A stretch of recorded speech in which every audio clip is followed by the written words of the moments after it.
Alright guys, a quick one. Here, I'll detail how to hide your number when calling on iPhone.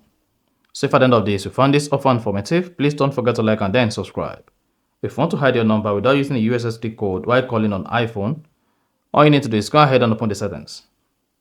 Scroll down settings, locate and click on apps. Now you want to scroll down until you get to the phone app. Click on it. Under the phone app, scroll down until you get to show my caller ID and then click on it. Under show my caller ID, what you want to do to hide your number each time you call is toggle off show my caller ID. And whenever you put a call through on your iPhone, it's going to show no caller ID.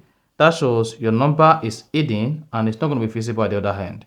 And then to revoke it after you've made the call, just toggle this on again. And your caller ID will be visible again whenever you put a call through to any number.